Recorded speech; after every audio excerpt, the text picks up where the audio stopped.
All right. All right. We're going to start again. I wanted to welcome everybody today to this edition of Noisy Reality. My name is Jim Dingman, and we're talking with Patrick Cohrs, who is a professor of international history at the University of Florence. Patrick is the author of numerous books, one of which won an award. His book, let me start that again, Patrick. Um, This is where I have to pull something up because I had it all written down. I'll just edit it to hell with it. Yes. Let me just get it here.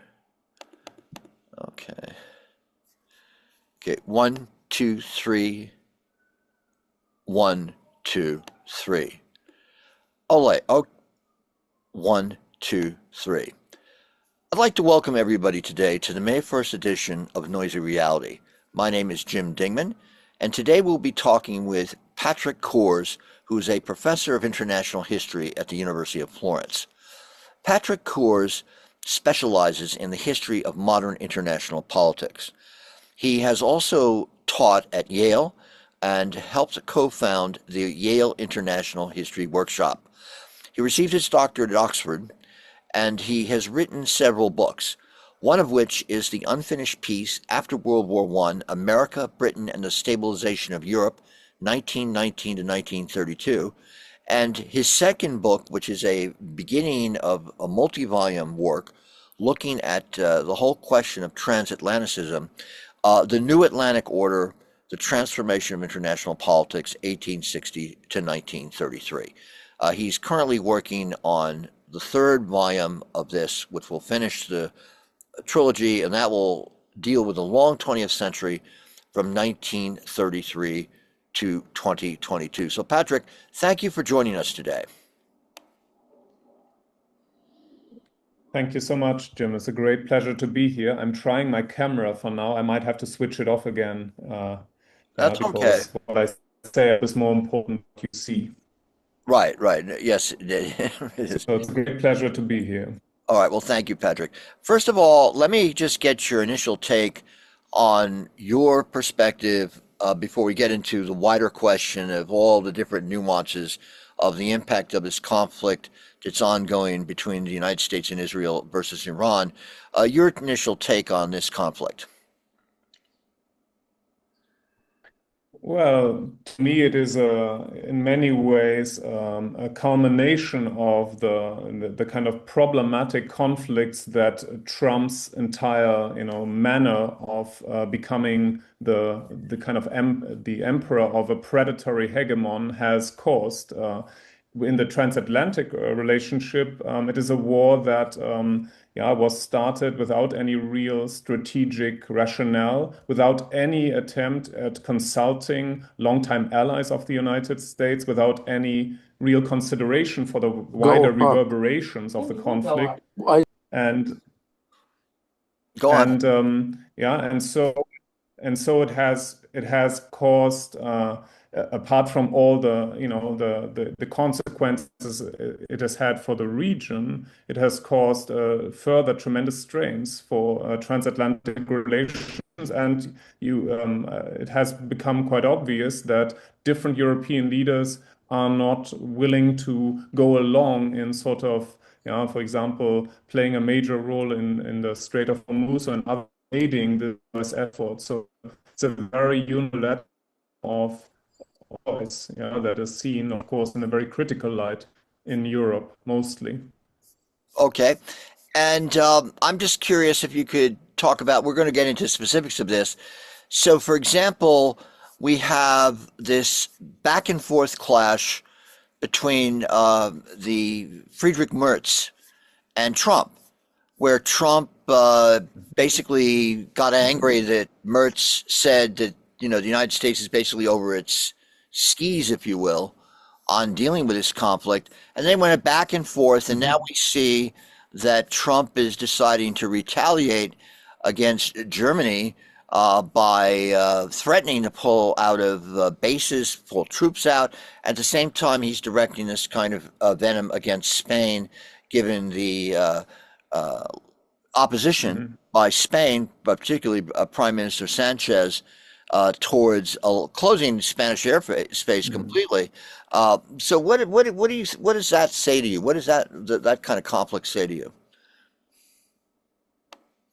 Well, I mean, here from a Trump point of view, it shows you that you can only go so far in this kind of extractionist foreign policy that makes unilateral decision, presents allies with fait accompli, and expects them to kowtow and to come along. And I think especially for the German chancellor, he's tried for some time, like other European leaders, Starmer, Meloni in her own way, to somehow have a kind of working relationship with Trump by not emphasizing criticism, by trying to look for some kind of constructive way, or just yeah, paying lip service to that at least. And I think he, in his own way, has decided that this is no longer in his or in Germany's strategic interest. There is the much wider issue, and we are just in the middle of this. Yeah, that there's a whole realignment going on. Yeah, the question of dependence of Germany and other NATO allies on the U.S. security guarantees, the protection through NATO, and the stationing of troops. Yeah, so we can talk more about the fact that this strategic reorientation is only at its beginning stages, and yeah, so Merz, I would argue, doesn't have a clear alternative strategy either for the Middle East or the Iran conflict, or for a new European path towards European peace and security. But he does signal in very stark terms, talking of Trump's planlessness, yeah, that there are certain lines now that where he's prepared ostensibly to bear the yeah, to pay the price for let's say having a clearer position vis-a-vis Trump. Well, how do you see this in Italy? Because Maloney, of course, was somebody that I remember when they were down at Sharm el Sheikh, and she was Mm. presented with Trump saying to her, "Oh, you're such a beautiful woman." I understand that didn't go over too well with a lot of people politically. Mm. But then, of course, you had the most recent. It's hard to say. There's a constant enemy list of Mr. Trump. The attack on the Pope, Mm. which was something that Maloney Mm. basically rejected out of hand, and then what's interesting about all these reactions in Europe is, of course, you have Trump is unpopular in Europe. And so you have this question of if you're going to sit there and go along with American foreign policy and defend Trump, that could, throw your Mm. party out of power. So explain a little about what's going on in Italy with all this, because Maloney, of course, is coming in after a referendum which was defeated. And if you could explain that referendum that had to do with reform on the judiciary in Italy, which led to an upsurge Yes. of people participating. And then she decides to perhaps retrieve her political Mm. uh, capital by opposing Trump particularly with the attack on the Pope gave her a great opening. But what's your sense of what's going on with that? Possibly. I mean, that there are several. I think there are several issues here, and I'm certainly not an expert on Italian politics, but I do think that she, for a long time within the European Union, the wider European sphere, and in Italy, played the card of having the asset of a more constructive, transactional relationship with Trump. And she used that internally and vis-a-vis other European countries. This card now much invalidated.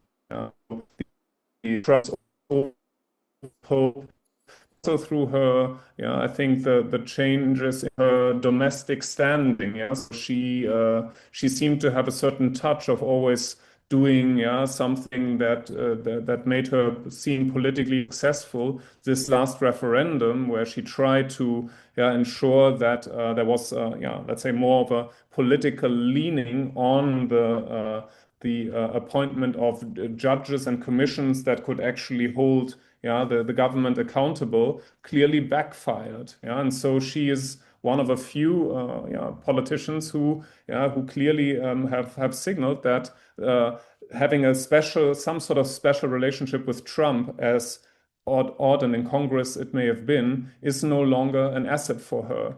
The wider picture, I would say, is still, however, that there's not Europe is still divided on Trump in some ways.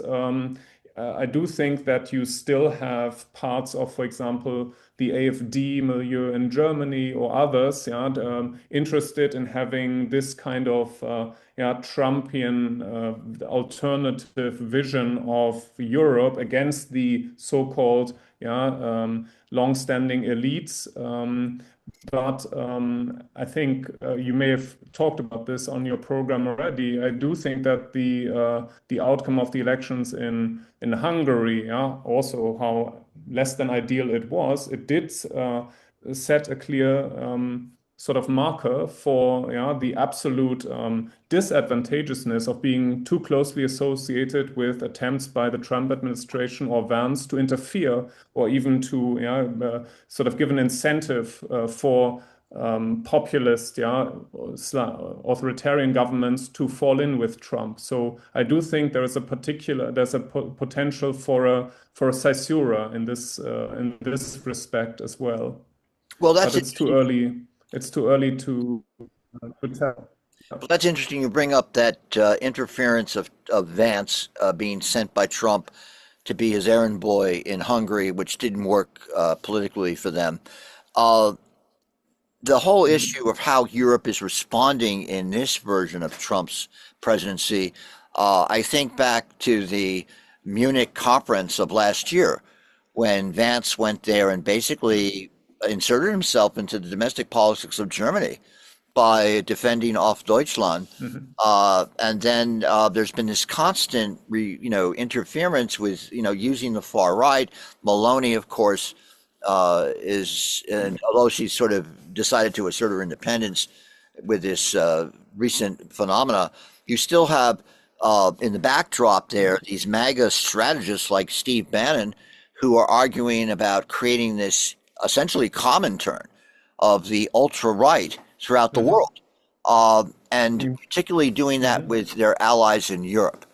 And so I'm wondering how people what's the reaction to all that in different societies in Europe? No, I would say it's it's an ongoing project, and you have different kinds of reactions. But overall, I think the momentum is not in favor of that, but is building up more against it, because you do have, in some ways, national and particular reactions where the question of so what would be what is the benefit? What is the vision of being part of this new direction and this network at a time when Trump is going into, I would say, an overkill of his kind of mafia-style politics, shifting around, not providing clear benefits, even in a transactional, even in a short-term way. So on the other hand, I think we have a much longer term reorientation process. I'm interested in learning and reorientation processes in history, so it's a bit early to tell. But I do think that this question of what should be a proper response has been very divisive. So if you think of someone like the NATO General Secretary Rutte, who is going to the hilt of always trying to kowtow to Trump, please him, try to sort of keep the US commitment to NATO alive. That I think is ever more delegitimized. I think since the watershed of Trump's threats and strong handling of Denmark over Greenland, Yes, exactly. there is the beginning of a real pivoting away from this. But the reality is, I think, as I mentioned before, you have various governments, especially of the bigger states within the European Union, who all face very complex, challenging domestic scenarios. They're not in strong positions. And the actual task of disentangling European defense, security, and strategy from the long-term alliance with the US and the reliance on US weapon systems, the whole, all that has the networks that have been built up over decades, is, if you look at it in serious terms, is a very massive undertaking. Yeah, so the rhetoric of pivoting away is much easier than taking concerted, concrete steps in that direction, especially when you are not even sure that your partners will have the staying power to move along with this. So let's see. We can ask Alexander about the prospects of French politics of post-Macron in this respect, because one of the key questions obviously is, can countries like Germany, France, and Britain, I think we would have in that equation, agree on a kind of strategic, also nuclear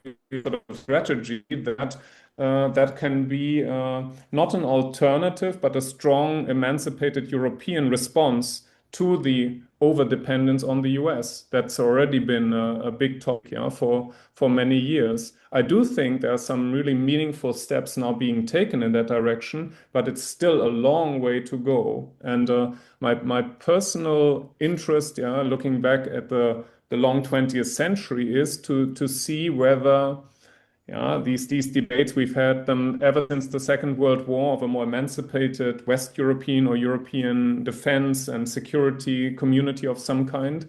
I hope that we can look at the steps in this direction, which in the end could also serve for bridge building with a potential post-Trump United States. But there has to be more than, there will be no going back to the status quo anti-Trump in some way. There has to be a renewal of these structures and mechanisms. And I think that is something the Europeans now have to, they have to, I think, engage in much more sort of thorough and far-ranging strategic debates.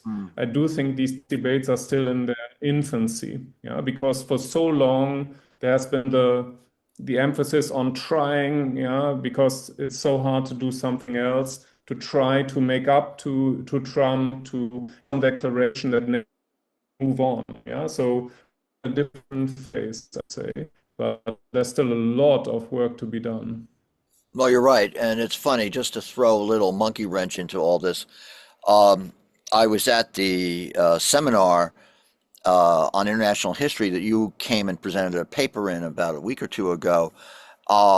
And they were talking about the state of international history in America, right? And the thing that popped in my brain, and I mentioned it to Mark Mazauer afterwards, was the whole question of the politics of funding history and the whole parochialism of the approach in the United States to international history, to international studies, to trying to understand how you synthesize these kind of ways of looking at the world. And of course, when you look at the secondary school, middle school, and university levels of education in America in terms of training and teaching people about the complexities of the world, well, that's not a focus of American history. And it sort of reminds me, when you talk about the need to reform in international scales, I'm thinking of all the damage that Trump is doing domestically in terms of destroying essentially the institutions that have fused from the New Deal to the Great Society, and the need to totally rethink them coming out of this, which would be coupled with how do you recapture a new multilateralism that prevents something like what just has been going on now happening again, which is going to be a difficult task for everybody. Now, let me get into some security issues that come up that I've heard debated about vis-a-vis Europe in this situation we're in. Of course, you have, and you can tell me how people are reacting to this, Americans are talking about, well, look at the Europeans. When Iran made those rocket shots to Diego Garcia, that sort of would make them more aware of the possibility that Iran has the capability to land ICBMs or long-range missiles and strike Rome or Berlin. I'm just telling you what sort of arguments I've been hearing. Another question came up over the whole European effort in the Red Sea, which has been associated with the United States. And so what you see Mm. in some of the discussions in NATO is, uh, and this is something Macron has argued, I'm perfectly willing to send the French Navy after a ceasefire, and that will patrol the Straits of Hormuz.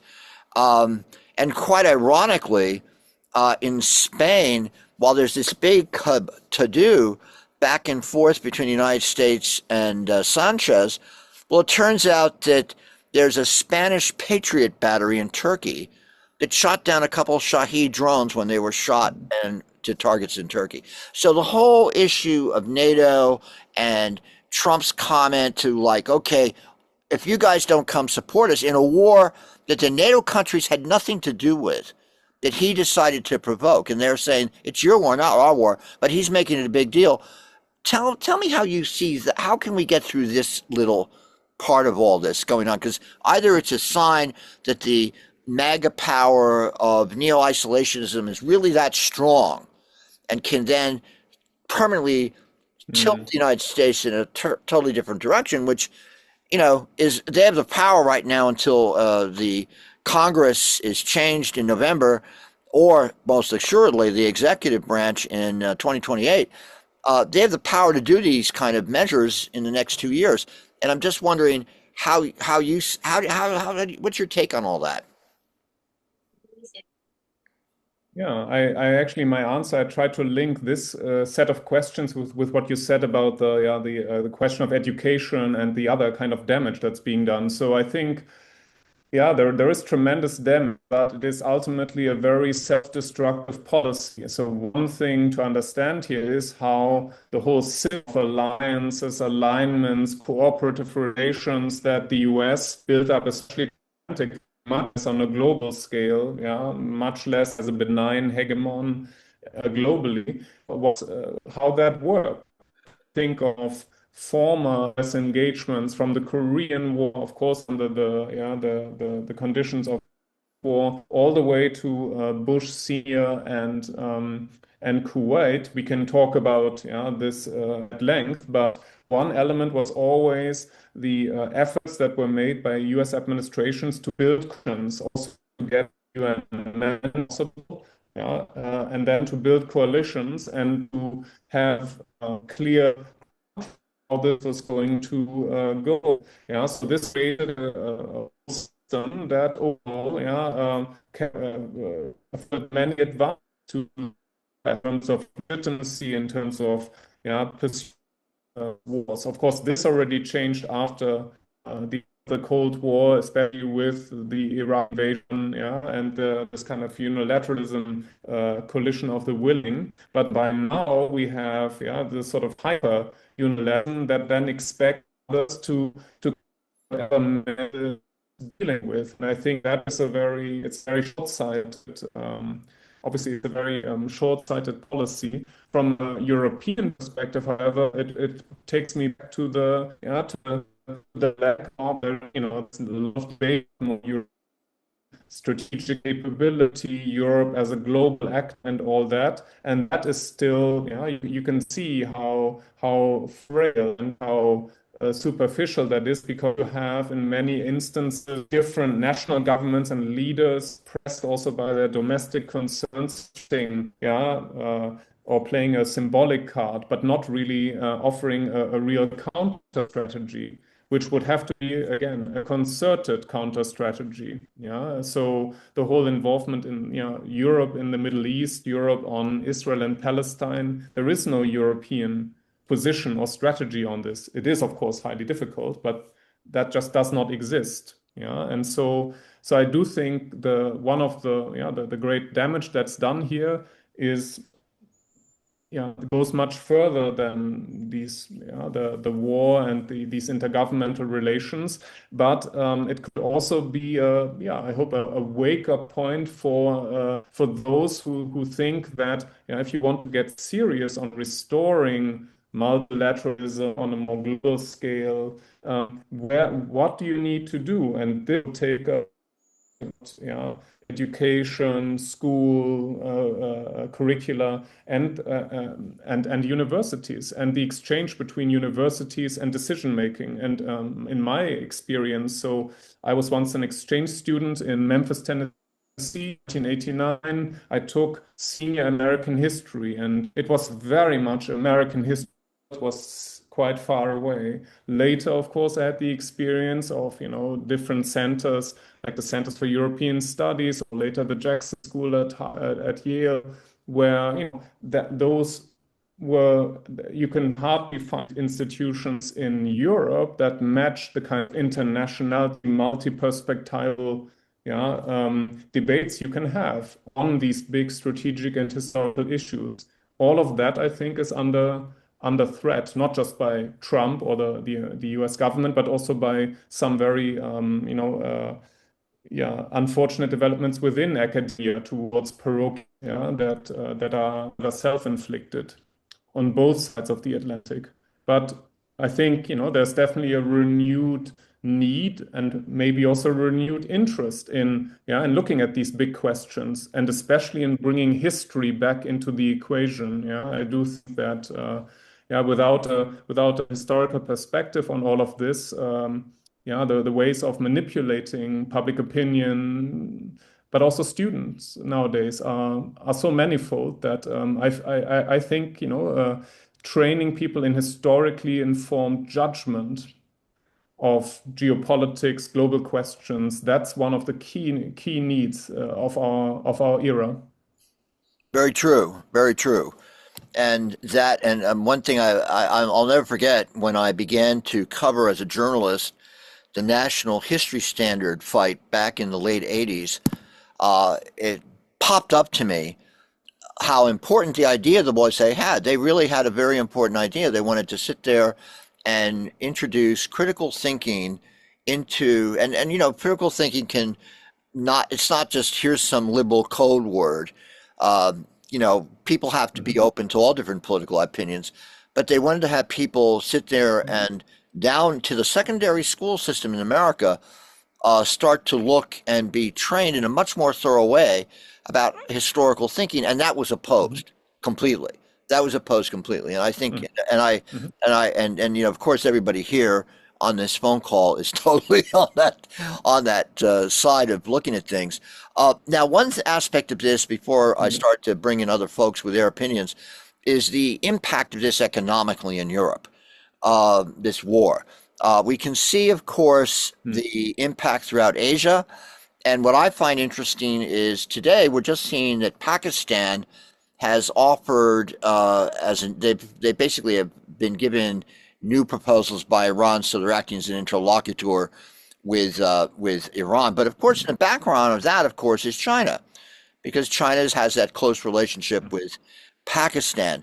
But I'm wondering if you could talk a little bit about the economic effect of this conflict in Europe, how that's affecting the different societies, because in some cases, some of them are more energy dependent on the oil that comes through the Gulf.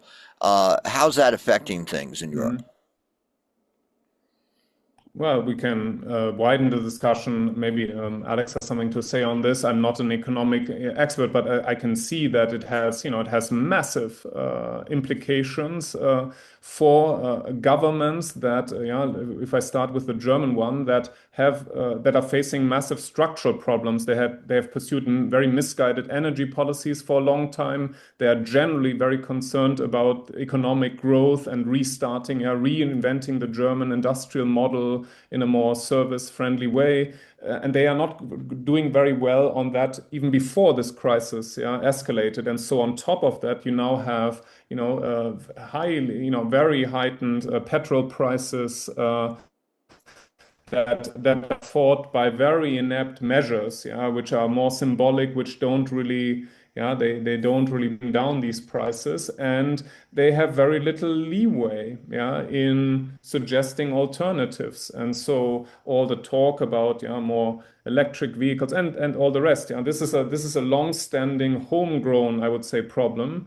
And I think there are, so that would be the German take. I think it's quite similar if you look at, well, maybe Alex can say more about Yeah. France, but in Britain and in the other places, definitely also in Italy, you have already, this is it's such a time of economic uncertainty, in terms of you have AI, the restructuring of the workplace. We're here on the 1st of May, and in Florence, you have very strong socialist, communist organizations and students who are interested in how to revive trade unions. So this is something you have in Italy. It's a strong, but they all face, if I look at my students here, this generation of young people who are thinking, so what am I going to, in what kind of labor market am I going? So what is my perspective?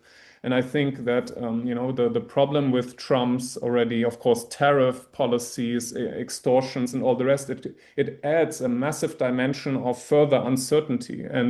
And my one of the things I find most disconcerting is that especially for younger people, this seems now completely normal. That there is no real certainty, some kind of stable rules, or it's a constant.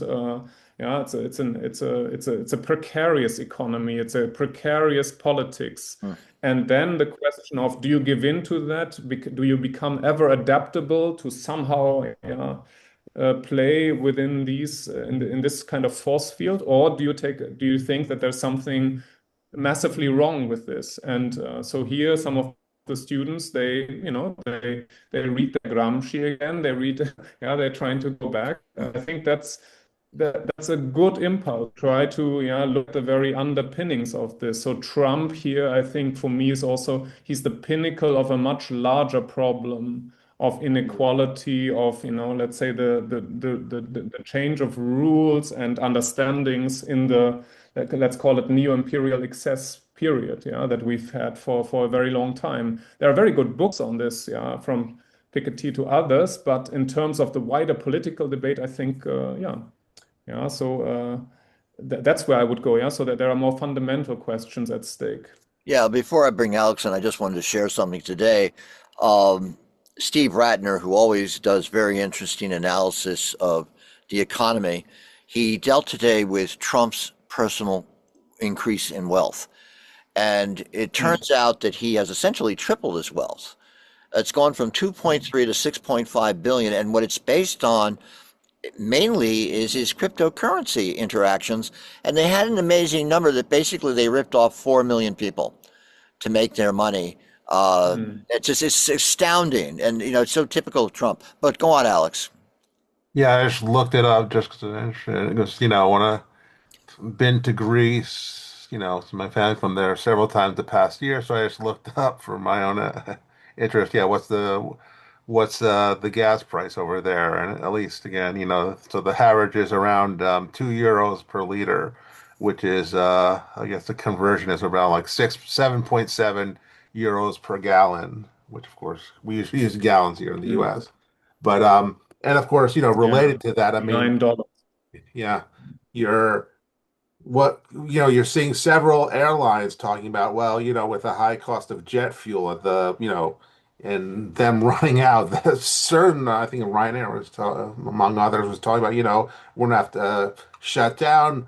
Lufthansa, the German airline, I think, just canceled a few weeks ago 20,000 flights for the year, which is, so that's having a clear economic effect. Of course, we can talk about, the intelligence of Europe's decision to go off, Russian gas and oil, and which of course they're now talking about. Well, maybe we sort of have to reverse that and weather through Turk Stream and I guess the pipeline that goes like to Hungary, whether or even Nord Stream, reopening Nord Stream.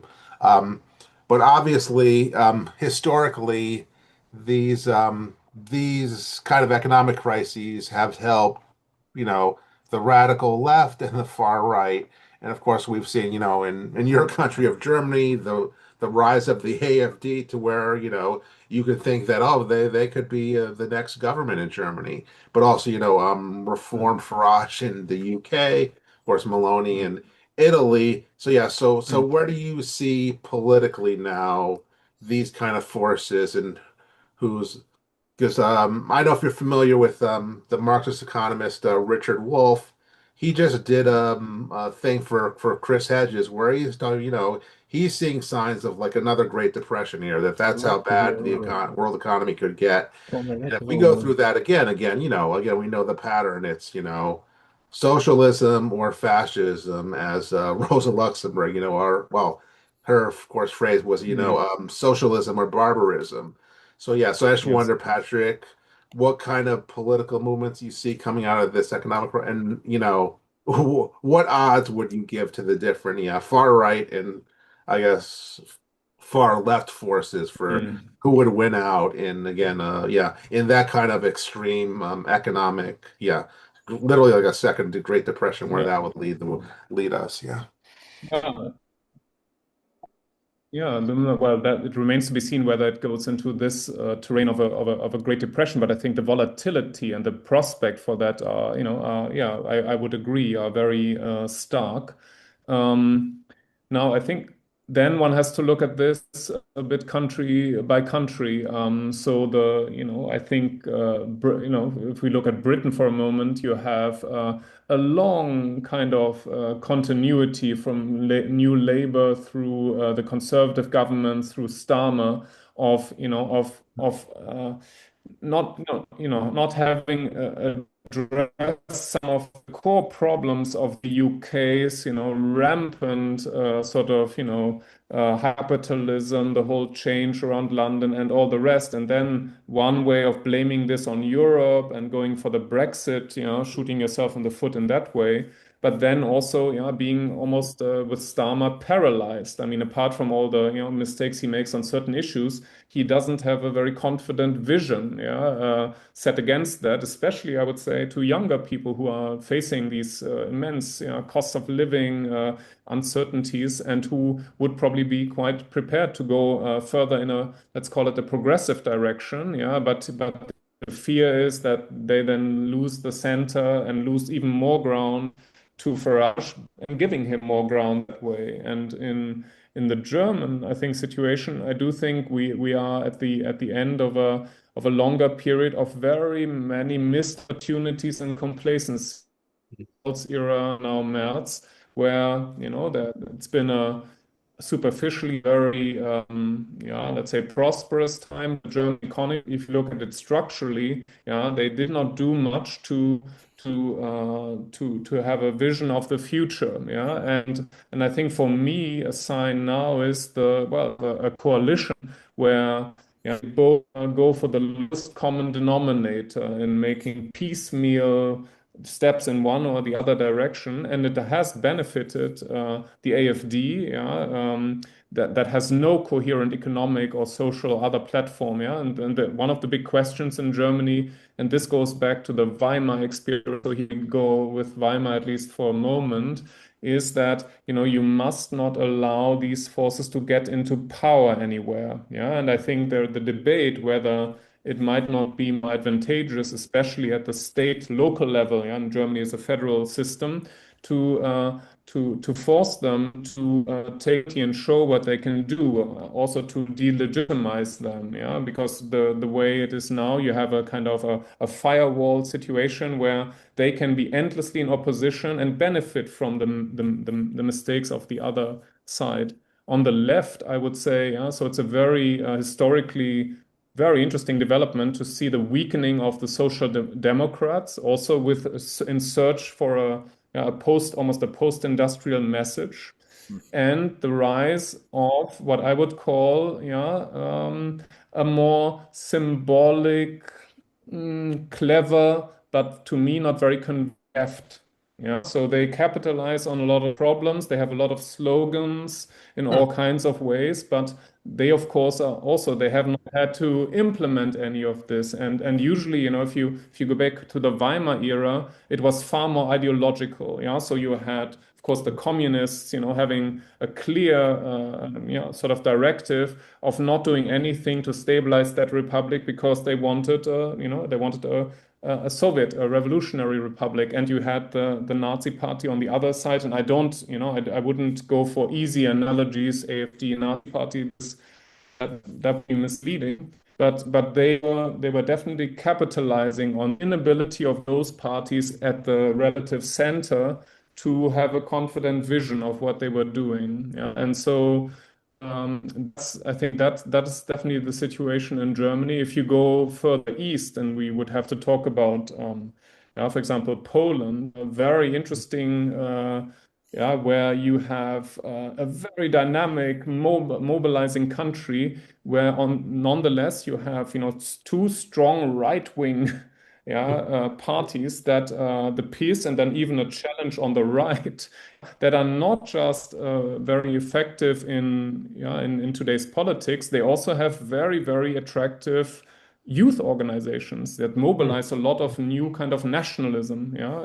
That has something to do with Russia, but it's also, I do think, again, I'm wondering, whether well, younger, people looking for some orientation. Why is it that the other parties seem to offer so little? Especially outside the more affluent districts of Warsaw or Krakow. Yeah, So I could go on a bit, but I would say, yeah. Yeah, because I have some Polish friends who live here, but yeah, so I've heard a bit about. But yeah, the other issue I'd want to bring up is, since you've especially done, very big work on the kind of, history of late 19th to 20th century, the other thing I think about is, it's pretty clear, especially with the Iran war, that the U.S. has kind of reached its sell-by date, as we like to say, that we're losing any kind of hegemony or obviously unipolar moment is long gone. But that makes me think about, as a historian, how countries deal with, losing empire essentially, which I think pretty clear. Again, the U.S. is in the process of doing that. So yeah, so from historical perspective of looking at the history, particularly of European decolonization at the end of World War II and how different the French or the British, the Dutch dealt with losing their empires. I just wonder any thoughts you would have again about how America may respond to that, because that is part of what I'm worried about. Yeah, that I mean there's a good way to do it, or again you can deteriorate into something essentially like fascism, or even we could have something like what happened to the Soviet Union in the U.S. I mean I think it's not crazy to think of the U.S. actually literally breaking up from this social and political consequences of us having to deal with again, no longer being the hegemon and the number one, and just, I mean, with the history of American racism, thing, how we start thinking, that, the U.S. is not exceptional, which of course it never was, but that's a whole part of American political and social ideology that, that we're special, which, again, we have, we're just lucky, a lot of land, a lot of natural resources. But yeah, and I would like us to become, a normal country like the rest. But yes, I wonder, obviously, since you study that period of decolonization, your thoughts on, where this could take the United States. Yeah. That's a massive question. We would have a seminar on that by my preference. But I do think there've been quite some interesting books about among empires and nation among nations trying to situate U.S. history more in a global context. That goes back to Jim's point about how this is even taught. So if you teach history as exceptional history for long. Now, of course, the other approaches, but that's what Trump is trying to get back to in his own twisted way. Then you leave people, of course, less prepared to deal with the complexities of what these.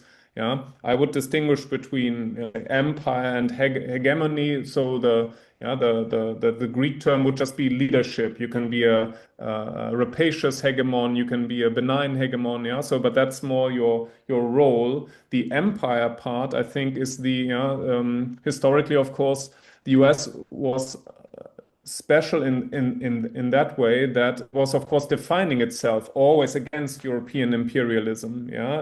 Then you had a period in the 19th century, what I call the dawn of the long 20th century, Theodore Roosevelt and other generation, where they were saying, yeah, we can have a more effective way of being imperialist. We don't call it that, but we don't need, we will gain some territory, Philippines, and control that, but mainly we want our rules to be imposed, economic, financial, vis-a-vis China, in other ways, the open door. So this is not a landlocked classic empire. It creates other forms of power, of subjugation, and of dependence.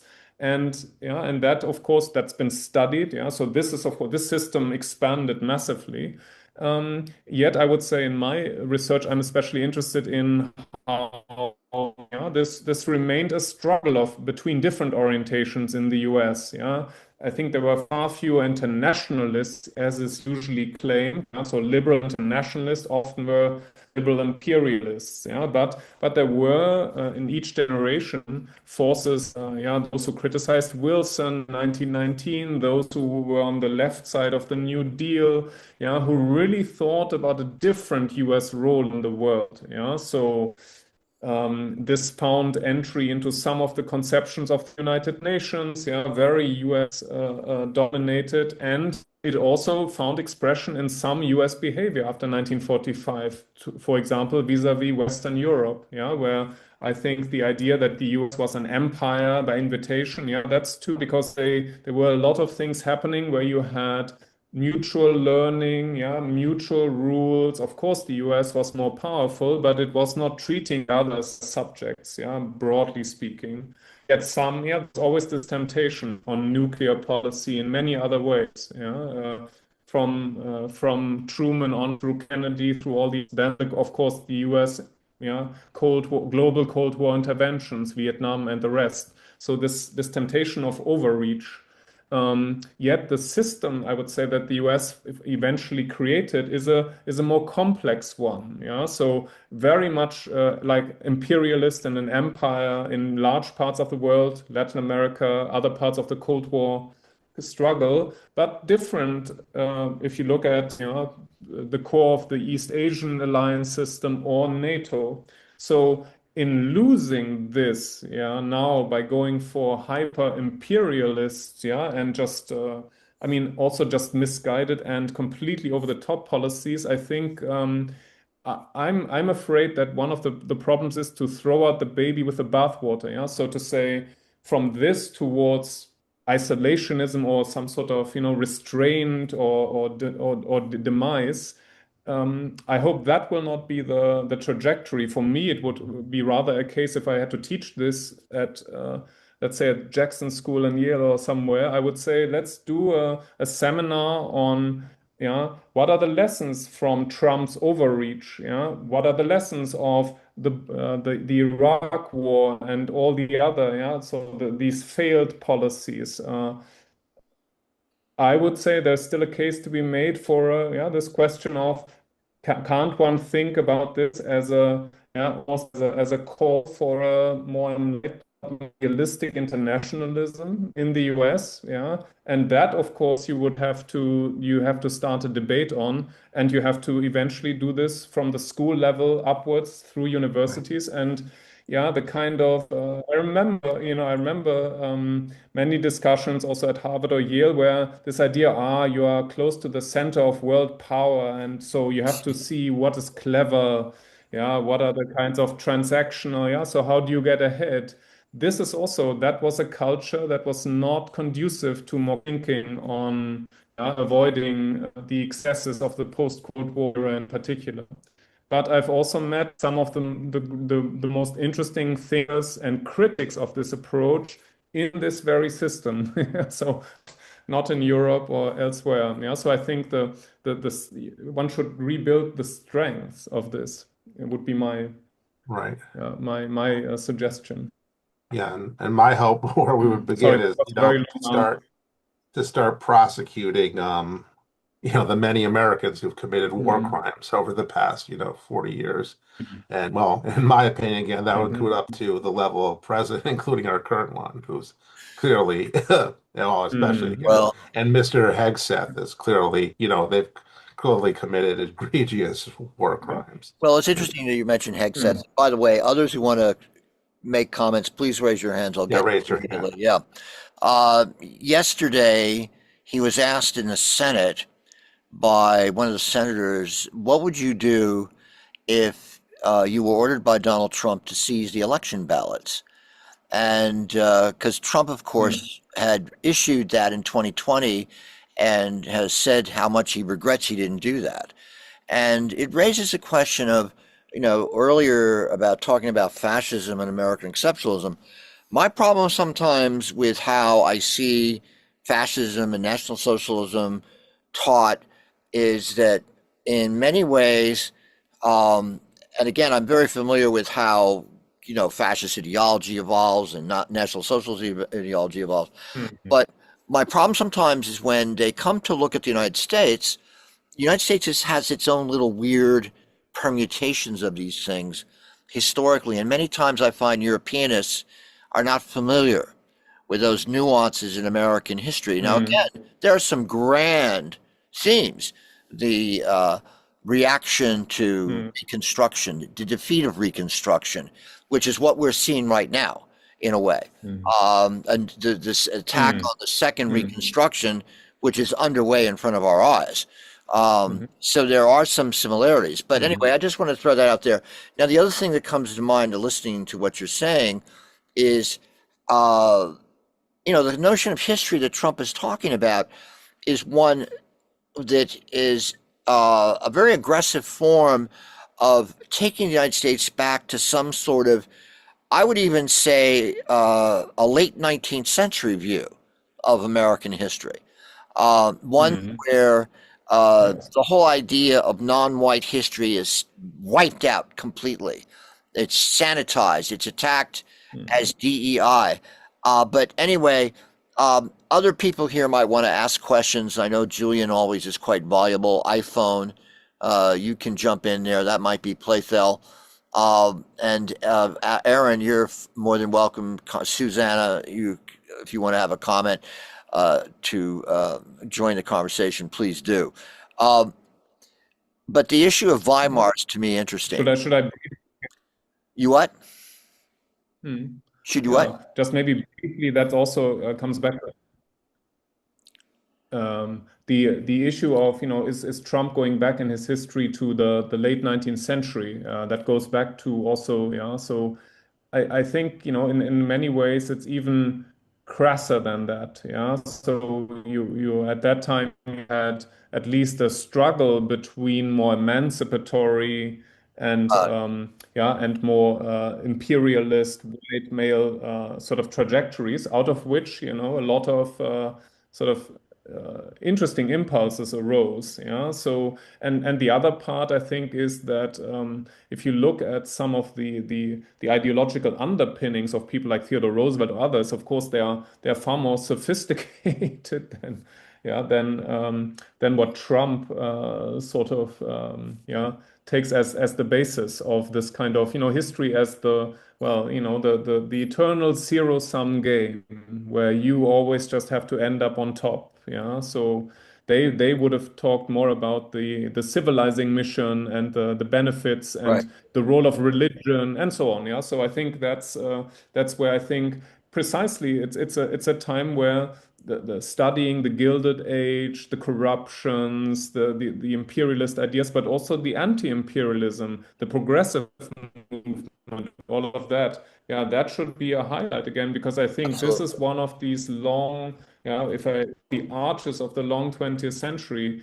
Yeah, you cannot understand what's happened in the New Deal era or after 1945 if you don't see this as an ongoing struggle within the US. Yeah, but also then with many global implications to yeah to go beyond this world of the late chronological 19th century. So and I think yeah there are excellent historians and scholars on this, but how far this is still part of the curriculum and the wider engagement with this.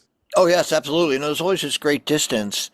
And I'll get to you in a second, Aaron. Mm. Between, and I found this out when I was covering, for example, the controversy over the 50th anniversary of the Second World War.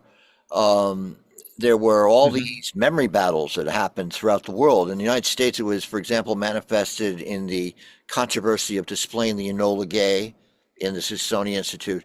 And so when I was investigating the historical panel, I'll never forget, I had a discussion with a famous diplomatic historian at Harvard, Akira Irie, and he said Oh yeah, to me, I've known him quite well. he said to me that it didn't really matter what these guys who were so upset about the A bomb being dropped sort of trivialized their opinions, and I was sort of struck by that because that does get into the genuine reaction. I know Yale just issued a interesting study, a critique of higher education in the United States, but sort of I felt like, well, wait a minute, like you weren't a teenager in the Pacific in World War II who was thinking of landing in Japan and maybe losing your life or being maimed for life.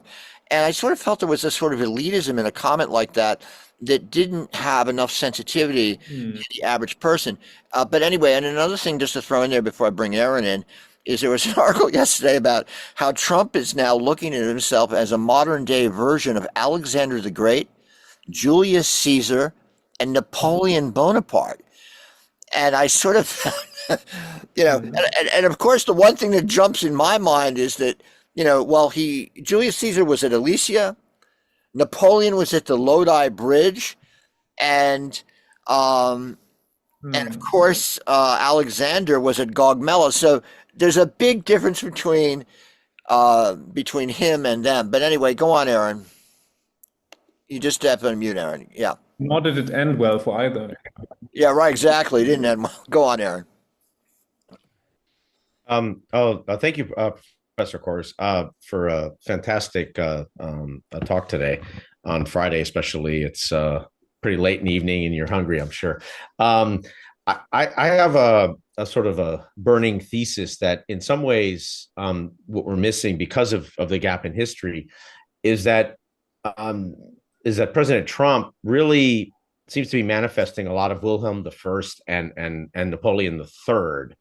And you look at and I'd love to given your fantastic book, which is amazing, just what your perspective is on that. And of course, nothing ever is a parallel 100%, et cetera, fit, but there seems to be the same type of what I call aggressive overreach on a consistent basis. And what I would say is sort of the, cowboy gambler, even though that wasn't really invented in the West. I mean, humans have been over gambling as a species in game theory for a pretty long time, probably tens of thousands of years. But just what your perspective is, especially in the 1860s, especially who they were, pre-Franco-Prussian conflict and this belief, this almost manifest destiny, almost messianic cause that they each thought they had towards towards their own state and their own peoples, really, so to speak. So hopefully that was a big that's a very interesting angle. I thought you might mention throw Bismarck in there. Yeah, I was going to throw some others, but it's just I figured those are the two big ones to start with. Yeah. So I would say either of them, I'm not a fan of either of them, but they were far more conscious or steeped in history, their mission, the kinds of, the world they lived in and the system they lived in. So now Napoleon III wanted to revolutionize that, throw overboard the restraints and rules of the Vienna system and all the constraints that he thought kept France from reassuming the leading role in Europe. And this kind of mission, I mean, that he also, in restructuring Paris and leaving this kind of legacy, nonetheless was, you can draw a line from Napoleon the First and this kind of, this idea that, there's this Grand Empire. And this is exactly what Bismarck used to trick him into the war, knowing that he would overestimate his and French capacity at that point. William II, I think, there are wonderful books written about him, and I have a colleague in Cambridge, who's Christopher Clark, who's really, written very sympathetically also about William II. I would say, by comparison, he is a very tame and measured leader, who also, I mean, he made some, if you think some of his main statements of, repeating a bit what one of his chancellors said, that Germany also deserved a place in the sun, having equal rank as an imperialist power, or his comments on China, I would say you can situate them far more in almost the mainstream of imperialist thinking. And to me, explanations of the outbreak of the First World War that center on him or and these kinds of personality questions are missing the wider point of how the general political culture at that point, did not allow policymakers, also in Berlin, to do what was necessary to prevent the escalation of this, the Great War. William II had relatively little influence on all that. So he of course then could be seen also escaped and role play, but the bigger question was go back stuff.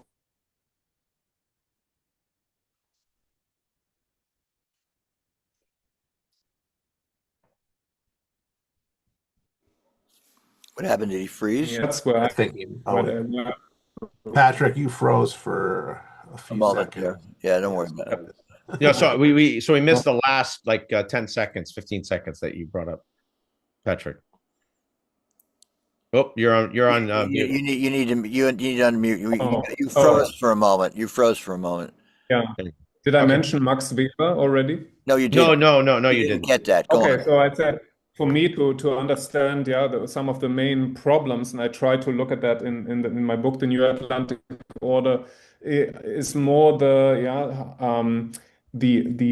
inability of the rising bourgeoisie and those elements that wanted a more modern German state to take seriously their political responsibility, and also in terms of foreign policy.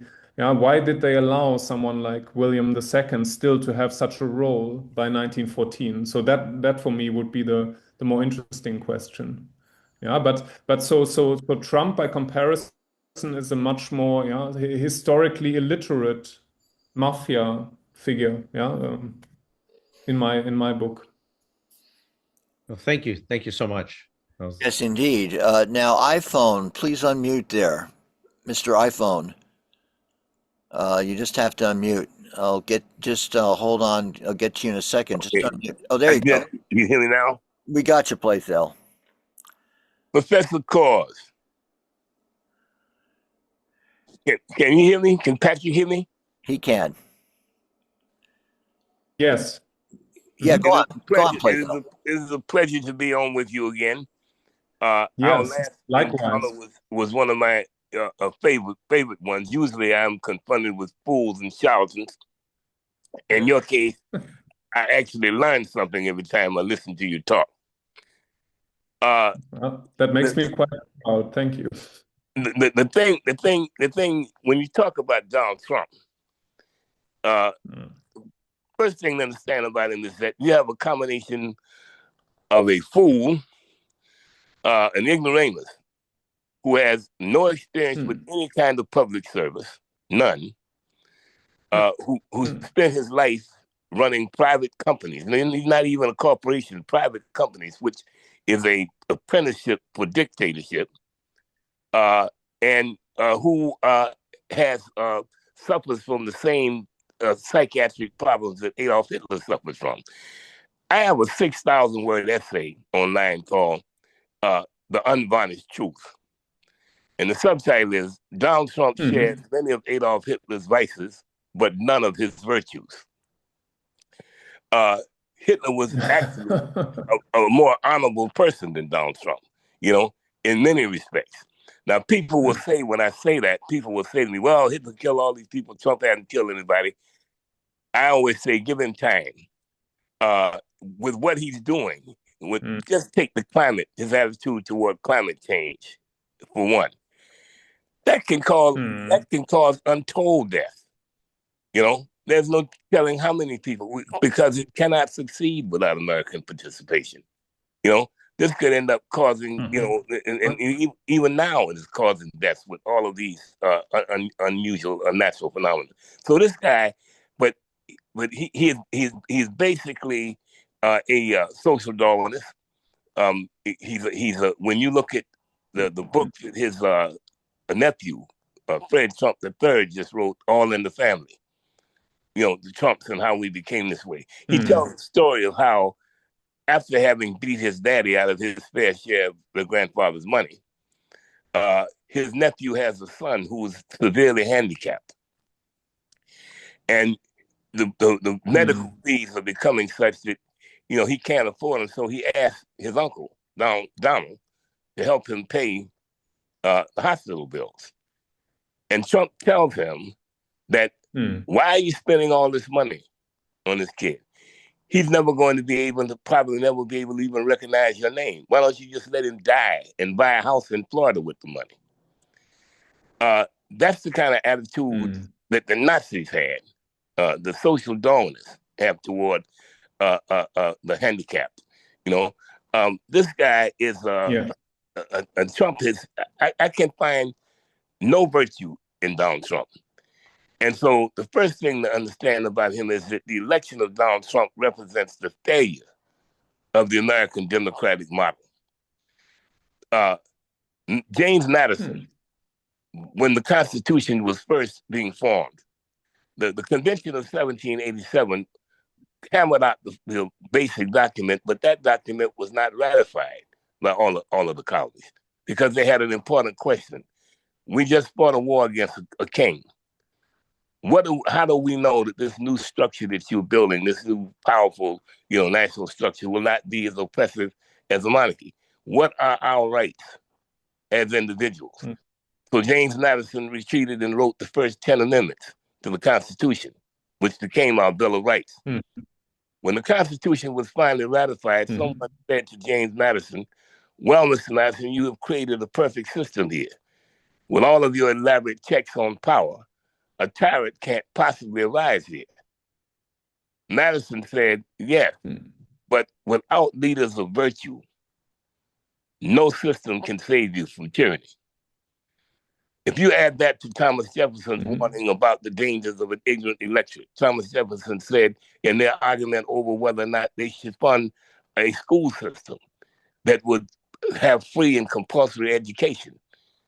And when he was arguing about how could you justify it, Benjamin Rush, the leader of the Pennsylvania delegation, a man of science and a religious fanatic, said, well, what do people need to know to function in a free society? Well, they need to know how to read, write, and cipher. How well should they know how to read, and what is the purpose? Benjamin Rush said, people should know how to read so we can read the Bible. They can read the Bible and know what God intended for us to do. Thomas Jefferson said, people need to learn to read because a democracy cannot work with an ignorant electorate. He said an ignorant electorate will elect and return the worst people to power. There never was a people who were ignorant and free. There never was, and there never shall be. When you put those two warnings together with George Washington's warning in his farewell address about the danger of hyper-partisan, which we now call, which we now have these super partisan split. And he talks about the dangers of that and how it could make governing impossible. In Trump, all of these things come together. So the question is, whether the American, the experiment in democracy will survive Donald Trump, whether the world will survive Donald Trump, because the kind of actions that he's taking, we could blunder into a world war. It's possible to blunder into a war. It's possible to blunder into a world war over what is happening right now in Iran with the Strait of Hormuz, and especially when you have all of these millions of Christian Zionists, these fundamentalists, who believe that the Iraq War is the beginning of the War of Armageddon, and they believe that the fire that's going to rain from the sky that's predicted in the book of Revelations is a nuclear war. So, the question is right now is, how will we survive? How will the world survive Trump? And that's a real serious question. Indeed, I share, many and most of your concerns. We probably disagree on Hitler's virtues, but we can maybe discuss that another time. But I think why don't you read my piece is online. My piece is online. Why don't you read it and we can discuss it the next time we get together? Okay, I will. It's online. I'll see to it the Jim give you access. Yeah, that'd be But just to say, so yeah, but there's one more thing I want to say. The quality. So let's this whole question of artificial intelligence. When you were talking about young people having a hard time wondering what was going to happen to them in the job market, let me tell you something. This artificial intelligence, I don't think most people have any idea how this thing is going to change human life. I work with it every day. I use it as a research assistant. It's the best research assistant I ever had. And the other day I told it that. It gave me a particularly good answer. I said, "Are you a male or female?" And they said, "What do you think I am?" I'm serious. This is a conversation. I'm serious. It said, "What do you think I am?" I said, "Well, I'm hoping you're female because you're so smart and clever that I'm beginning to get a crush on you." It said to me,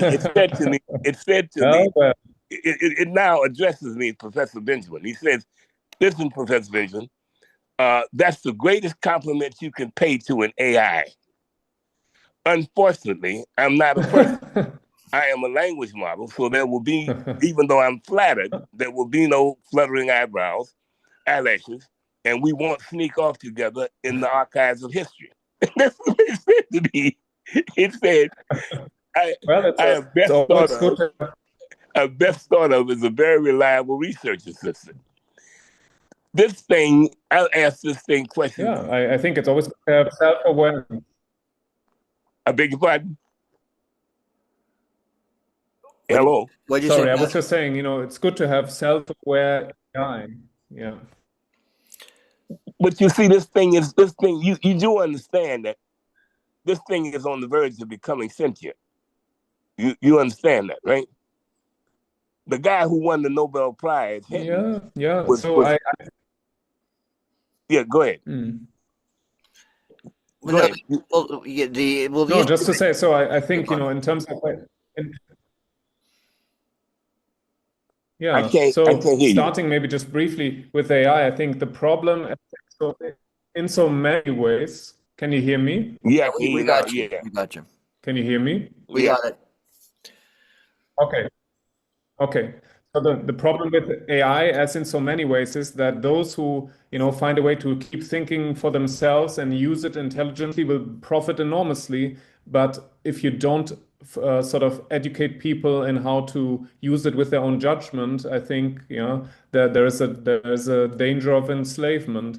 On the wider issues, I share a lot of your concerns, Playthell. A very good commentator on the German constitution once said, we always have to be aware that it's based on premises that the constitution itself cannot create.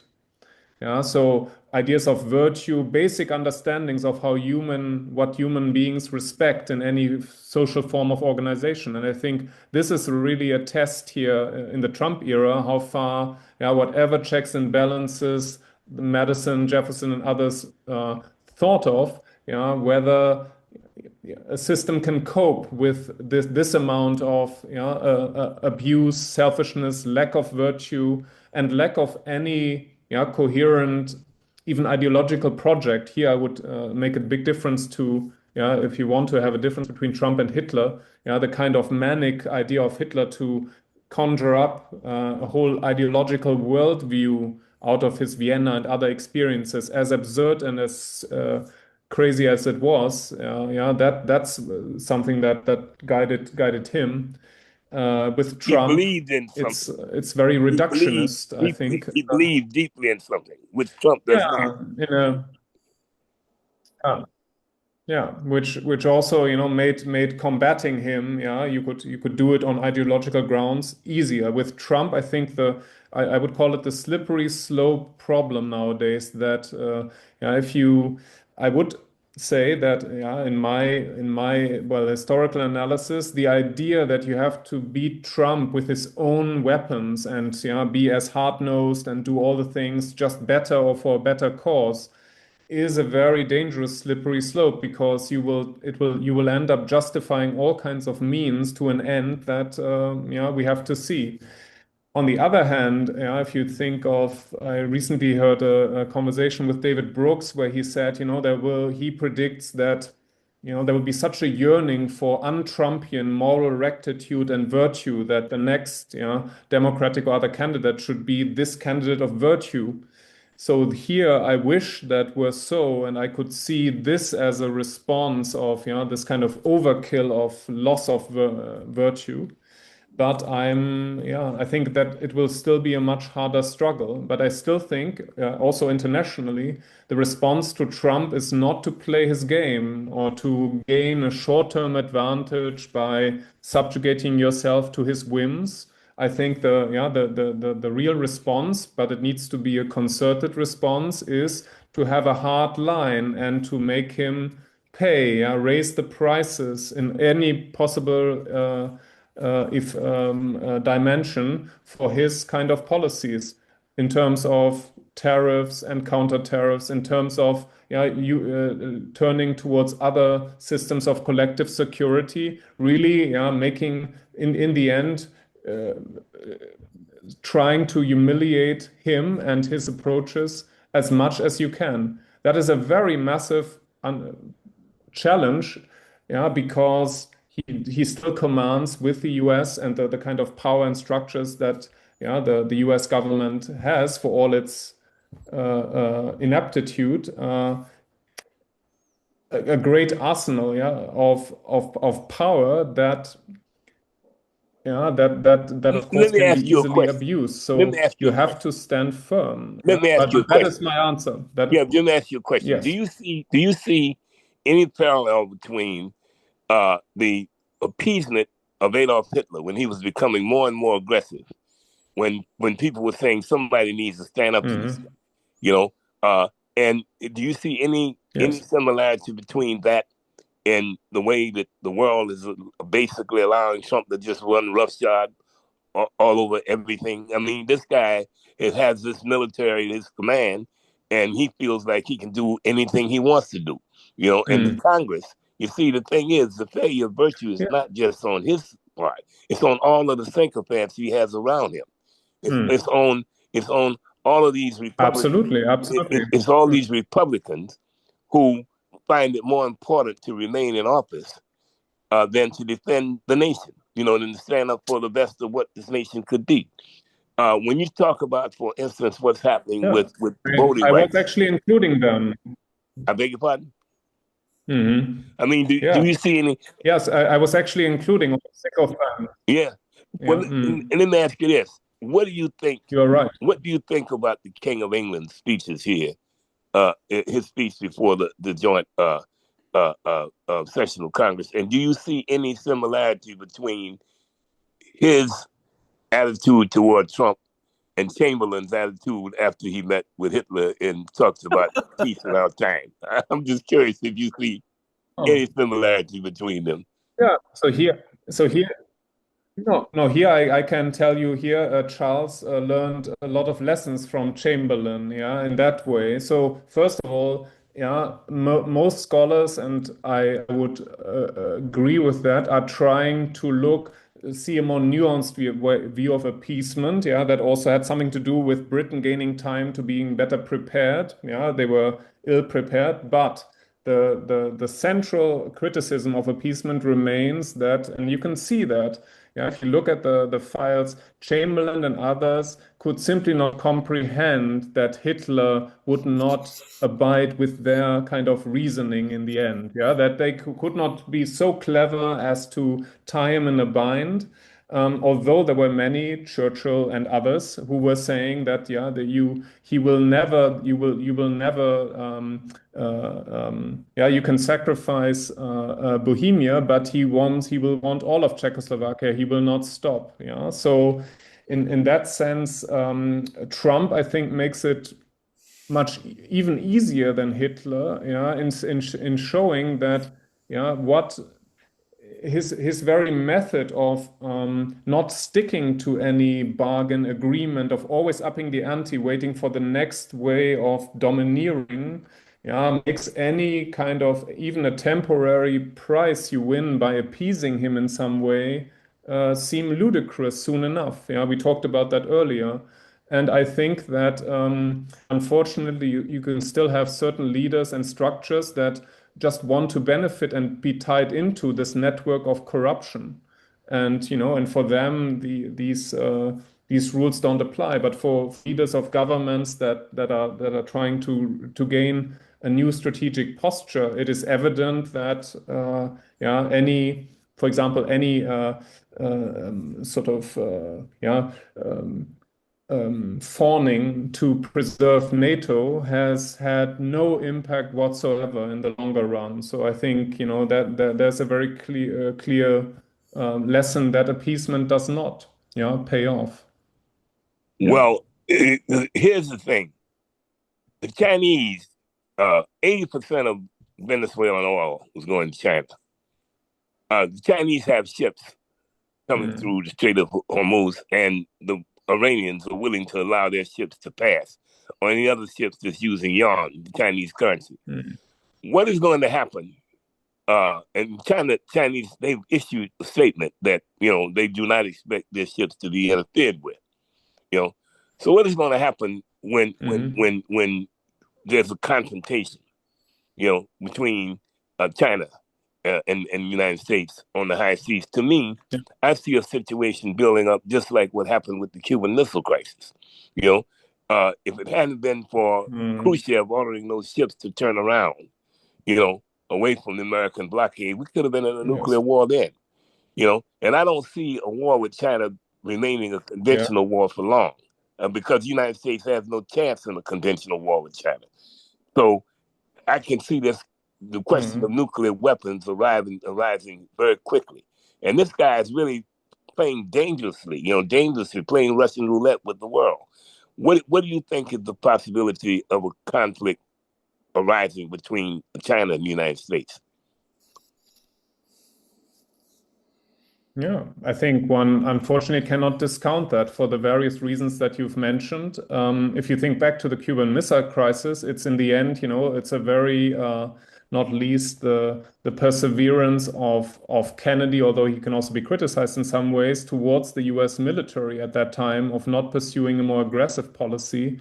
Yeah, that prevented the worst in some ways, but there's a whole string of factors. Yeah. In this case, I think there are different scenarios. China, I think they're benefiting massively from Trump in ways in which they can position themselves as the more responsible kind of hegemon that can pull other economies to its kind of system. Trump also gives Xi Jinping a lot of leeway in arguing eventually, when he needs to, that he can move vis-a-vis Taiwan. Yeah, so that's a very dangerous scenario in the whole geostrategic sphere of the East Asia Pacific. Well, let me ask you a question. What is your position? What is your position on Taiwan? What is your position on Taiwan? Well, clearly, that as in any case of a country whose integrity and security are threatened by revisionist aggressive policies, this should be upheld. Yeah, so I think that there should be a clear, ideally a UN backed response to this, but I'm clearly siding with Taiwan's right for self-determination here. All right, let me just intervene. Let me tell you what I think. All right, I think that Taiwan is a political fiction. Number one, Taiwan is a nation. It's a political fiction. You had a revolution in China. You had a civil war. Chiang Kai-shek and the Kuomintang Law. Yes. And they retreated to Taiwan. There were already people on Taiwan whom they subjugated. The Chinese had just come through a 30-year war, so Mao wasn't anxious to get into a war with the United States at the time, even though he said, if Americans invaded China, they had better be prepared to send 1 million men. MacArthur thought they should drop a nuclear atomic bomb on China. This is what caused this problem with Truman. But the point is this: the United States jumped out there and recognized them as the Republic of China. For years, they represented China in the United Nations as the Republic of China, which is absurd. Now, you saw just a couple of days ago, the leader of the opposition party in Taiwan visited mainland China. She was there for a week. And she made it very clear, that she does not think that there should be any kind of military conflict between China and Taiwan, that this was all nonsense. She was very conciliatory, and the leader of the opposition in Taiwan. Now, the Taiwanese, being Chinese, they're equally as clever. They decided some years ago that they didn't really trust the United States to come to their aid against mainland China just on the basis of some sort of principle. So they made themselves critical to the United States and to the industrialized world by monopolizing the development of microchips, which is not an easy thing to do. I was talking to a friend of mine who is a leading computer scientist, and he told me that one of those machines that you need to make a microchip costs $385 million. That's the level of the technology involved with this. And they have got a corner on the market, which 90% of the industrial world depends on these microchips. So they have put themselves in this strategic position, A war in China, if they were to bomb all of those microchip factories and what have you in Taiwan, we'd be in a mess. The world would be in a mess. So the idea that the United States can have some kind of military solution, that they are going to support Taiwan will be a part of China. That's a fact. So it's just a question of how they're going to resolve it and how soon they're going to resolve it. But any attempt by the United States to militarily intervene there will prove disastrous for this country, for everybody. And I think that the Chinese have been very, very wise. They've said constantly, we need peace. We need to develop our country.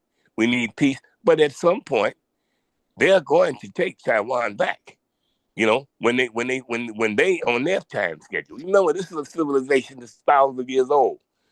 They think in the long term. I agree. Yeah. I have a lot of sympathy and understanding for China's long history of coming from humiliation towards national self-assertion and the long march. But I still think, I take a different view on this issue because for me, it's a question of credible deterrence, and there's no absolute agreement in Taiwan. But apart from making themselves strategically indispensable, they've built up a post-Chiang Kai-shek democratic polity that is exemplary in East Asia, and whose concerns and wishes should be taken seriously. Yeah, but the United States. But I worry, of course, on the other hand, that any haphazard U.S. leadership. I worry more about a very corrupt and bad Trump-Chinese deal on Taiwan, quite frankly, and the kind of precedent that would set. Well, what do you mean when you say corrupt deal? Well, I mean, in Trump's understanding, if you don't have any real allegiance to allies or see this as transactional, you might think that you might get a better price in selling off Taiwan, against some other advantages that China can offer you, however, misplaced they might be. So in Trump's model of dealing with especially allies, the whole way of the kind of trust or relative credibility the US has built up for all the problems, has evaporated, and the ramifications of that in the longer run. You can see that in look at the arms race in East Asia, look at what's happening in Europe now, look at the situation with Russia. They are just enormous. So that's Well, let why me I ask you. earlier I'd said like I to ask think you. it's very important to have a strategic conversation on. I'd like to put a question to you that I put to you, similar Go to the on. one I put to you the last time we talked. You remember the last time we talked, I asked you at one point, after all of the conversation, I asked you a simple question. Do you think that Ukraine is worth a nuclear war over? Do you think that it's worth a nuclear war to see to it I think no issue. the Volodymyr government, the government that is presently in charge of Ukraine, which came about largely as a result of an American directed coup that overthrew the Yanukovych government. So let's not forget that. And there's no question about it, because you can go online and listen to Victoria Newton, the Victoria former Nolan. secretary. Victoria Nolan, Right, Nolan, the Undersecretary of State for Eastern Europeans. You can hear her talking. I think we still agree. We still disagree on the same points, but I wonder what you think. The kind of the legitimizing factor of fighting a defensive war, a national war, with allies or even on your own against a clear and present invasion attempt by Russia. How don't you? But you see, does this count for anything to you? the thing about it is that all the aggressiveness, we talked about this before. It is the West, it is NATO that continues to encroach upon Russian border. But Russia was not encroaching upon the West. Look, the Russians wanted to become a part of NATO. The Russians had no desire for any kind of conflict with the United States. This thing here, they're determined to surround Russia, to make Russia basically a non-entity or second rate to the United States. You cannot, after the Cuban Missile Crisis, John Kennedy made a speech at American University a few months later. He said the central lesson he learned from the Cuban Missile Crisis was never put a nuclear-armed enemy in a position where they must either surrender in defeat or resort to the use of nuclear weapons. I believe that the Russians will use tactical. I believe the Russians. Let me finish. I believe the Russians will use tactical nuclear weapons before they suffer a military defeat in Ukraine, and I have no doubt that the Chinese will do whatever they need to do when they decide to take Taiwan. All right. So now, you think it's worth a nuclear conflict over either one of these? Can I have? Yeah. So it is no. It is not worth that, but I do take a fundamentally different view on Russia here and on NATO's responsibility. We had this discussion before, but we talked earlier about coming to terms with history. So there are good histories written about the missed opportunities, but also on the basic dynamics of NATO's expansion and the attempt to build a partnership with Russia.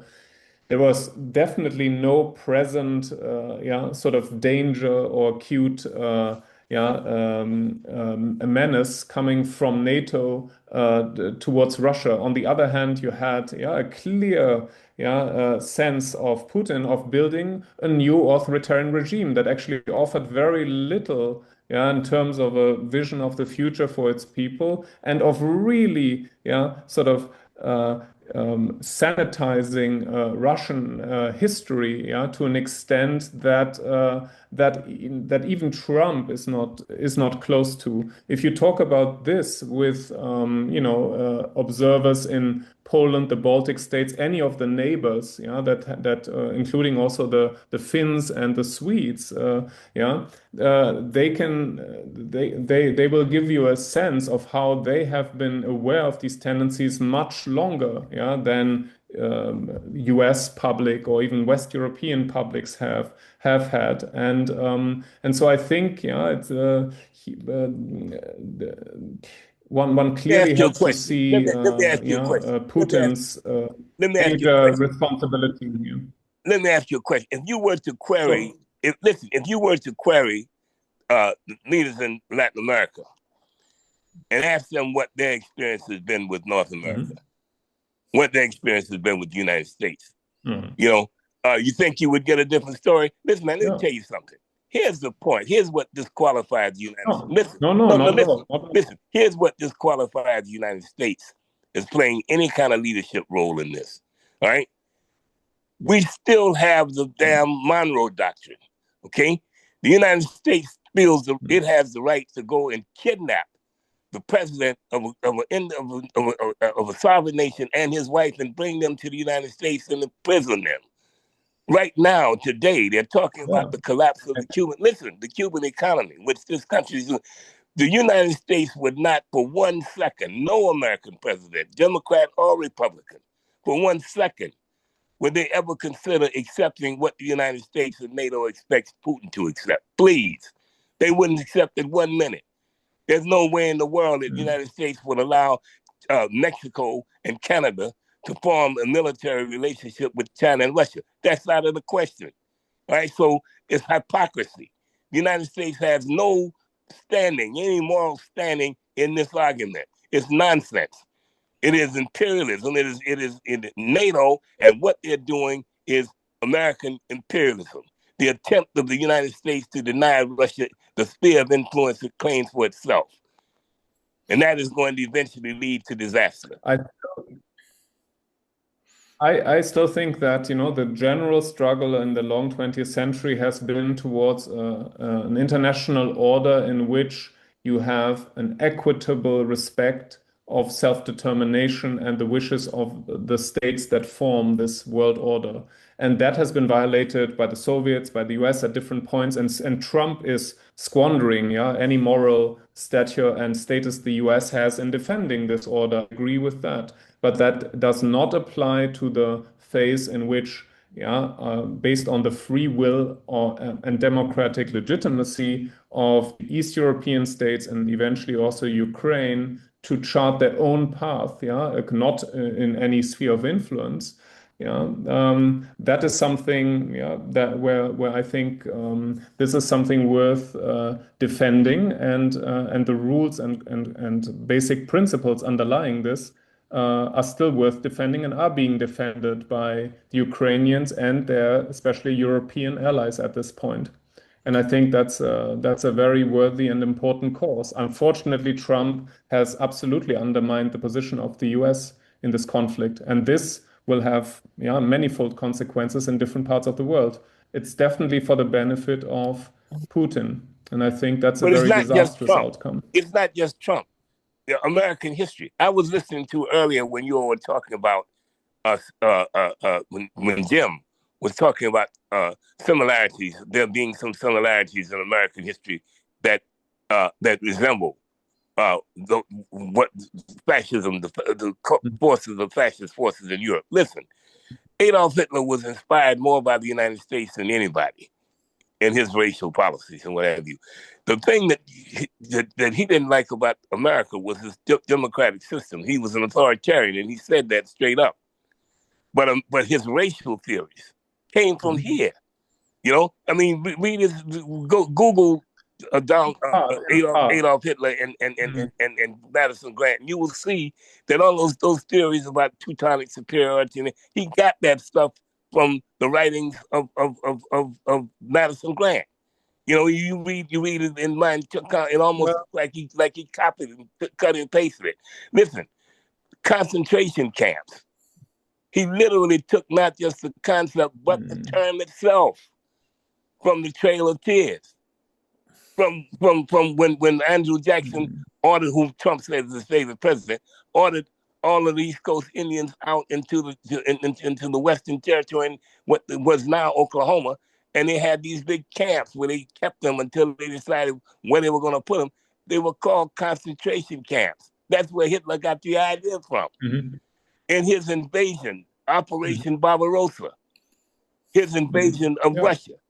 What when he was asked once about when he began to invade the Slavic lands, what will people say about the methods you were using here? And he said, you know, once we have succeeded in building our 1,000-year Reich, after a while, nobody will care how we did it. And he pointed to America as an example. Look at what the Americans did. They killed off millions of Indians, they enslaved millions of Africans. And now they are a symbol of freedom in the world. You know, I mean, if you look at what Trump said about Iran recently, I will destroy several thousand-year-old civilization. I will destroy. How is that different from Hitler's attitude in Operation Barbarossa? Well, yes. So here again, I think there are important connections. We could talk longer about, you know, most of Hitler's ideas he read up on in late 19th century Vienna, and there is a transatlantic hodgepodge of influences. But I think, you know, coming back to a point we had with Jim earlier, so yeah, a nuanced and realistic and critical understanding of different trajectories of national history without idealizing one or the other, and a comparative perspective internationally, to me are very essential. So this concerns a hard look at the kind of American colonizing and enslaving experience in the 19th and 20th century, as much as the pitfalls and problems of German history. The problem with these one-to-one comparisons, I take a more skeptical view, but well, you see, here's the big difference. Playthell. I would definitely agree on. Let me intervene for a second. This kind of discussion, we're actually, Patrick and I talked about doing this kind of discussion in depth, the kind of thing you're talking about, because again, I have my different opinions about this than you do, because I do think that German, because there is indeed that influence of Hitler looking at the United States. There's no doubt about that. On the other hand, there's internally in German nationalism its own rhythm that's separate from all that integrates with all that. And that's the kind of thing we can explore. Now, when it comes to the issue of Taiwan, a couple of weeks ago, we had a friend of mine, Aaron Glasserman, who's now on a postdoc down at University of Pennsylvania. And I think some of us were here, and Aaron's opinion about the issue of Taiwan was that he sort of felt it's going to take on its own course. The assimilation will be a peaceful one because it's in China's self-interest to do that. They don't even have the amphibious capability to launch an invasion as it is right now. All this bullshit about their Navy and all this, they don't even have the lift. And if Julian is not asleep at the switch here, there's a CIA officer that he works with at the DPhil Institute who's basically a specialist on Chinese naval capabilities. And the guy did lengthy discussions in an open session about this. Now, getting back to the question of the United States and all its interrelationships with, for example, China in the early period after the success of the revolution, yes, indeed. There was that period of time, if you recall, when Atchison supposedly made that speech where he sort of excluded Korea from the defense perimeter. And then, but at the same time, the PLA was engaged in invasion operations on the islands off of Taiwan. They took a couple, they were repulsed at others. And the United States, when the Korean War began, as you may recall, MacArthur asked immediately for the fleet to sit there and intervene in the Taiwan Straits and act as a deterrent. And he did that before he consulted with Truman, which pissed Truman off. But he did it, and then they sort of went along with it. So, and remember, Jim, Ed Chen did a whole talk for us at NIMAS about the Kinmen Island and the role of that in all the Chinese attempts to take it, essentially. Right. Well, there's a whole, but then of course they were all the units that intervened in 1950. Most of the units that intervened in 1950 along the Yalu River were actually deployed opposite Formosa to launch that invasion, which they did not do. They were basically, that was a big strategic decision of Mao when he saw that he wanted to retrieve his allies' defeat because the Americans, of course, intervened in the Korean War immediately, and then they had the UN multilateral cover. But these are things we want to talk about with Patrick. The Weimar thing we want to definitely get into in great depth, because there's lots of ways to go skin a cat on that one. And then the issue of Ukraine. And its implications for us now. Well, I agree. Right now. Oh, I agree 100%. Some of the people, unfortunately, you weren't around. Well, we had Professor, what's his name? The guy at Illinois, Fritsch, who did a book on the first 100 days of Hitler. And then another guy who was based in Brussels did a book about the rise of Hitler. He taught at Harvard on German history. And so, and it's very interesting. We had a guy on who was part of this group here, who's a specialist on Operation Barbarossa. Craig is in here right now. He's a big Trump supporter. So he'll come in there and fight it out with us about Trump. And of course, I point out, he's a Trump supporter. Bring him on. Oh yeah. He'll come on. I know that. Well, I would figure you and he together would be quite hilarious. I'll kick his ass. Well, I know that. But like he actually feels comfortable because I've sort of protected him from getting. I said, okay, don't you say whatever you want, Patrick. We're going to sit there and argue with you because as far as I'm concerned, Trump's a piece of shit. But right on, man. If you want to defend him, do it, man. And if he want to come on and defend Trump, only an act of God can save him. Well, he'll come in here. But anyway, but then the issue of Operation Barbarossa. Look, might be busy. Hitler wanted to kill. In their planning, they wanted to kill 40 million Russians. I mean, millions. Yeah. The whole idea of forcibly starving them so they could turn it into a granary as fast as possible to support the Third Reich. But how did he justify? He justified it by the belief that we, as a superior race, the Germans, have a right to this land because we will make better. Oh, absolutely. But that's the same. That's manifest destiny. No, I agree. But the issue where I differ but you, the history of racism is go on. It's a much longer-term history of racism. No, just to say that for if you look at the authors Hitler read in late 19th century Vienna. Yeah, they go back to the Maestre, and there's a long prehistory of racism, in which the United States also, of course, plays a part in American thought. Yeah, but I would again say there's a much more, one has to take a more global view on this. Right. And well, also when you look at the kind of ideas that are coming in there, it's funny. There's a Native American veteran at Columbia, the only Native American veteran, who's a good friend of mine. I'm helping him with a paper on Karl Mayer, of all people. Wow. He is because he's and his father, by the way, was a member of Delta Force when he was in the Special Forces. Then he was a member of Delta Force, and so we're looking at this stuff. I went looking for, and I think I mentioned this to Patrick. I asked Volker Bergen. I said, "Well, Volker, what do you know about this?" And Karl May about, and again, the problem, of course, is that I do not speak German, so that's really where the good stuff is. But there you have this fascination with essentially valorizing a sort of mythos of the West, of the conquest of the West, similar to reading James Fenimore Cooper, which his novels, as you may recall, Playthell, these are like looked on as the early examples of American fiction. Well, you look at the Leather Stocking Tales, they're essentially a paean to American expansionism, if you will, and romanticizing the wars with the native peoples in our society.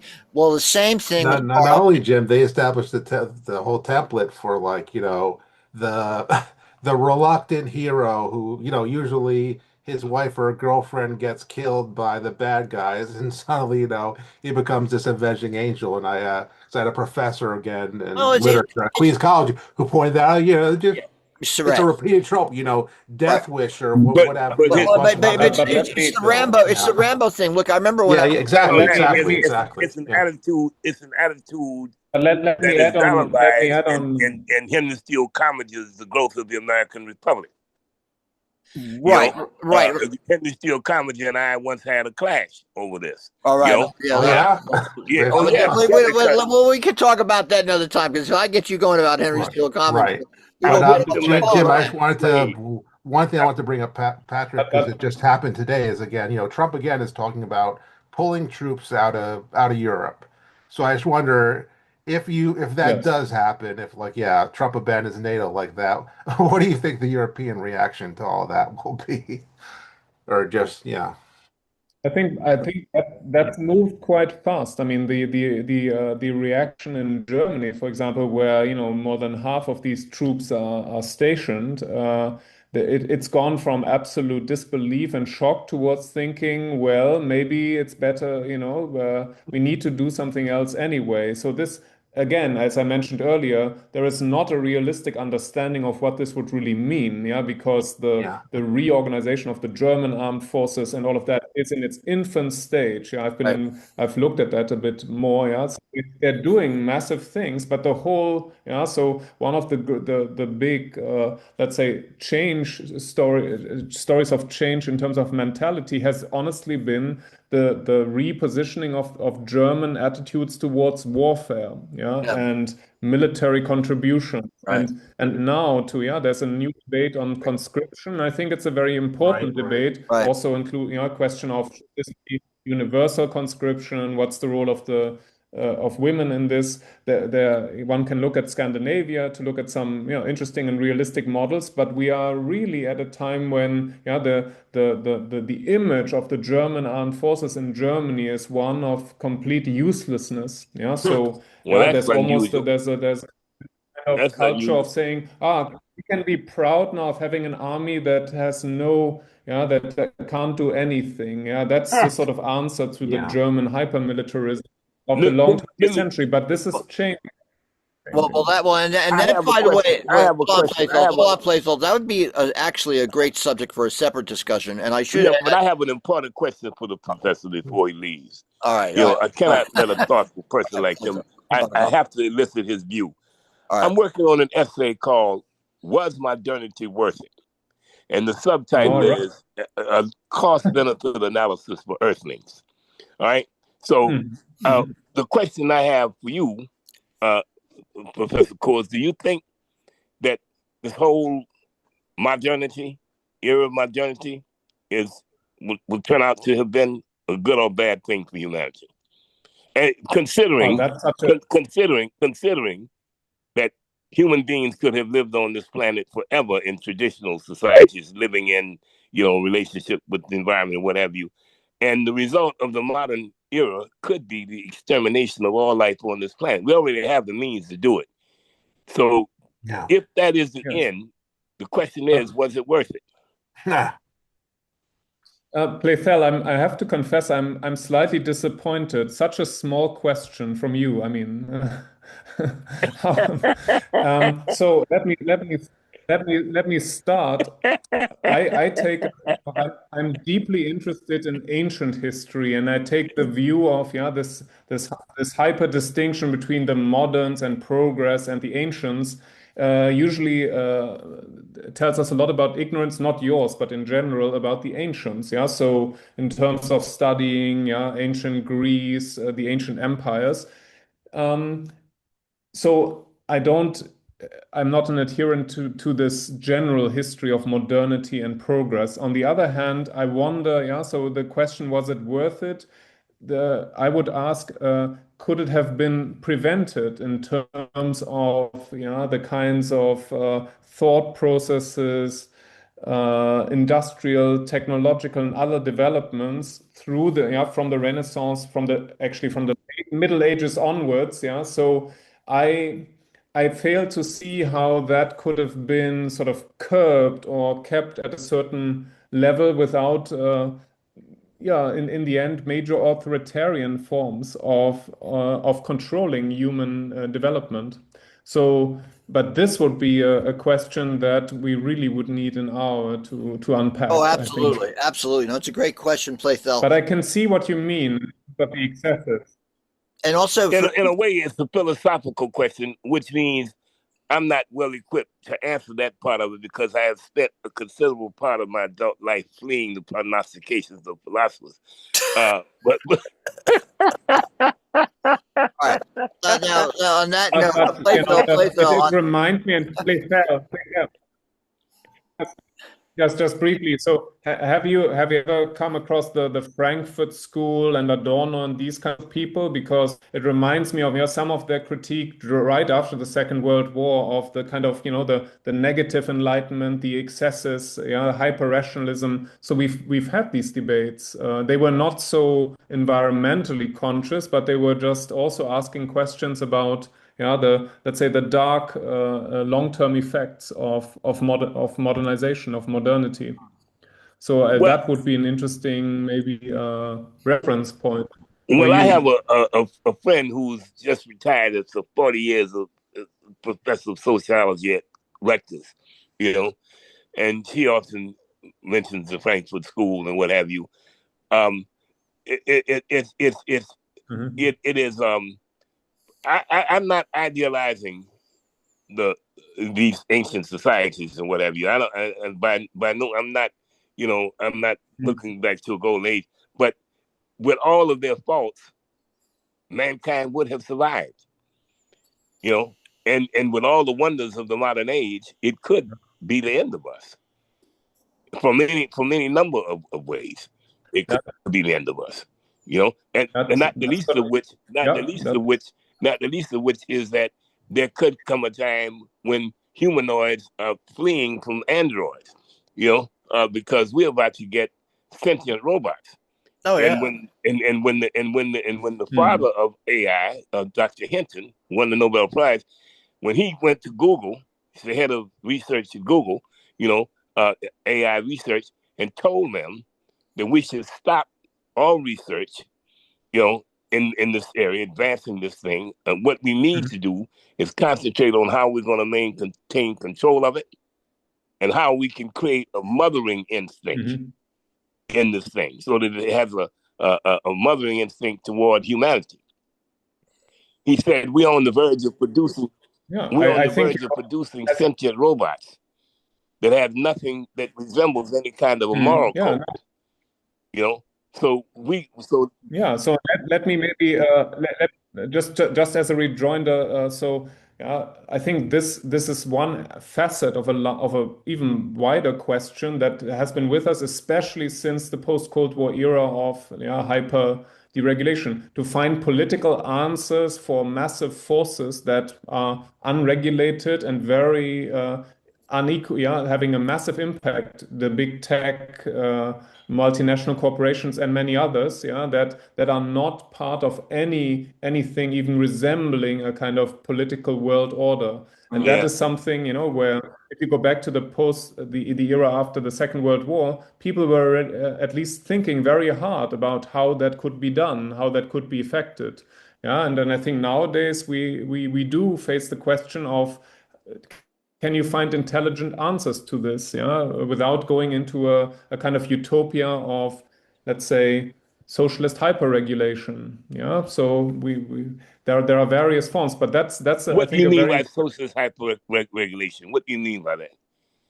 Well, that would be to presume that we have one set of rules that can be uniformly sort of placed over all these processes in and to control and regulate them. I think this is a more I would look for a more pluralist answer to that problem. But it's a very it's an essential question, looking at the environment and in any aspect that you can think of. And I think that's too where I think so the question is, can Trump's overreach actually make things so much worse so that people think harder about these things and not just pay lip service to them?